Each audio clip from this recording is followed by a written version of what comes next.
Le Bayern Munich prépare une équipe de rêve pour la saison prochaine. La nouvelle folie à 80 millions d'euros du Real Madrid. Bonsoir à vous, chers amis téléspectateurs d'Afrisport. Un plaisir de vous retrouver dans votre journal du soir, le récapitulatif de ces informations sportives de la journée. Mais avant de débuter, abonnez-vous sur cette chaîne pour ne rien rater de l'actualité et n'oubliez pas d'activer la cloche de notification. Nous allons débuter, chers amis, avec le Maroc, le capitaine de l'équipe nationale des Lions de l'Atlas, Romain Saïs, qui est dans le viseur de l'Olympique de Marseille, comme vous le savez. Ce matin, on a appris que Pablo Longoria et Javier Ribalta disposaient entre autres d'un accord avec un défenseur central qui a passé la phase de groupe de la Coupe du Monde. Nos confrères de RMC ont mené l'enquête et annoncent qu'il s'agit de Romain Saïs, demi-finaliste du Qatar.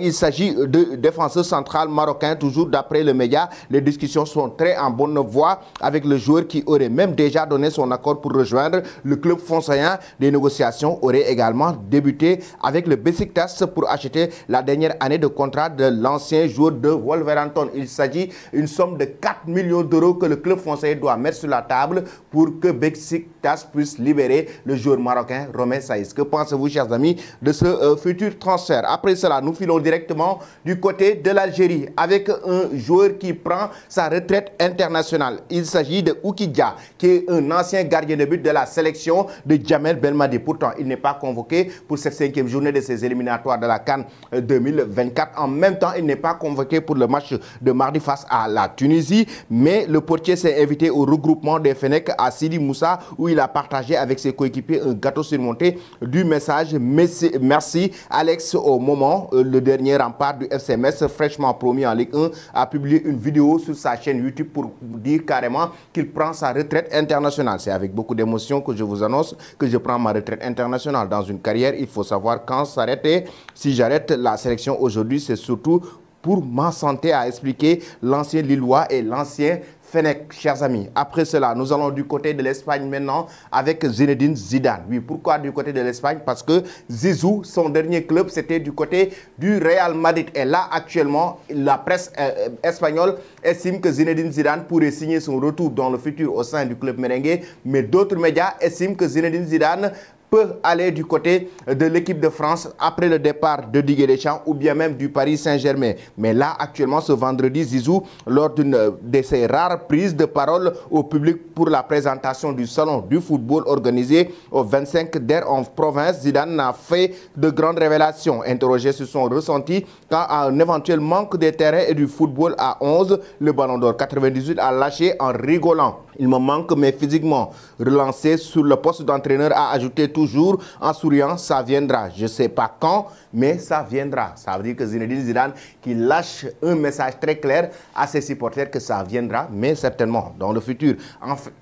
Après cela, après Zizou, nous allons du côté de l'Allemagne avec le club bavarois, la Bavière, et qui est en train de se préparer pour la saison prochaine déjà. Son confrère de Foot Mercato et de Bild ont donné l'information comme quoi que Sadio Mané a pris sa décision. Il ne compte pas quitter le club bavarois malgré les convoitises de la Premier League, mais aussi les convoitises venant de l'Arabie Saoudite. De l'autre côté, ce matin, je vous ai évoqué avec Kimmich, le milieu de terrain allemand aussi, qui prend une décision, c'est de rester au Bayern Munich malgré les convoitises venant de la Catalogne avec le FC Barcelone. Parce que le Bayern Munich est en train de former une très bonne équipe. Fabrizio Romano, cet après-midi, a carrément lâché une autre information. Ici, il s'agit de Kyle Walker, qui est actuellement dans le viseur de cette équipe bavaroise. Oui, le club du Bayern Munich veut décrocher le joueur, le latéral droit anglais pour l'amener au sein du club bavarois. Et selon Fabrizio Romano, Kyle Walker cible concrète pour le Bayern Munich alors qu'il continue à chercher de nouveaux arrières après le retour de João Cancelo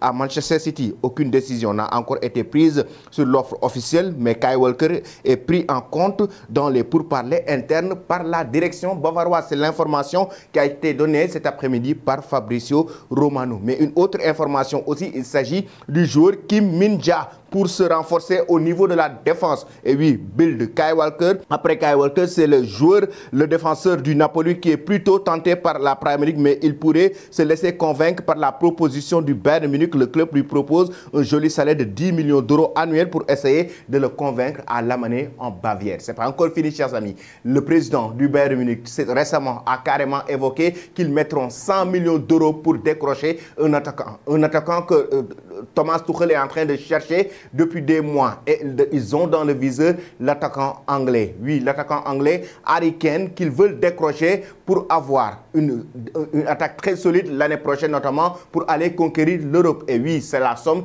de 100 millions d'euros. Déjà, le Real Madrid avait préparé en parallèle 80 millions d'euros pour décrocher Harry Kane, mais les Spurs de Tottenham qui réclament la somme de 120 millions d'euros. Là, le Bayern Munich veut démarrer une offre de 100 millions d'euros pour décrocher l'attaquant anglais. Mais ils ont un plan B.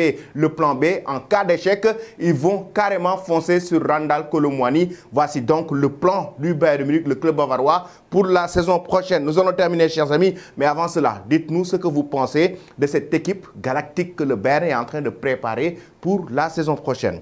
Là, le Real Madrid maintenant qui fonce sur Adeyemi, le joueur du Borussia Dortmund. Bien, Bild indique qu'en effet, le Borussia Dortmund ne s'attendait pas du tout à une offre offensive. Une offre offensive venant du club merengue parce que Florentino Pérez et la direction du Real Madrid est en train de se préparer à donner une offre solide pour décrocher Karim Adeyemi, là actuellement dans le viseur donc, du club espagnol. Mais pour déloger l'attaquant dont le contrat jusqu'en 2027, les Espagnols devront envoyer du lourd. Le Borussia Dortmund réclame pas moins de 80 millions d'euros. Pas sûr que Madrid accepte de payer une telle somme, mais alors que la presse espagnole ne cesse d'annoncer que les merengues ne veulent pas se presser dans ce mercato, ces derniers semblent être finalement de petits cachotiers, car à tout moment, le Real Madrid va foncer sur le joueur Karim Adeyemi. Que pensez-vous, chers amis, de cette piste? Donnez vos avis en commentaire. Toi qui me suis et qui ne t'es pas encore abonné, c'est le moment de le faire. Et n'oublie pas d'activer la cloche de notification. Merci et très bonne soirée.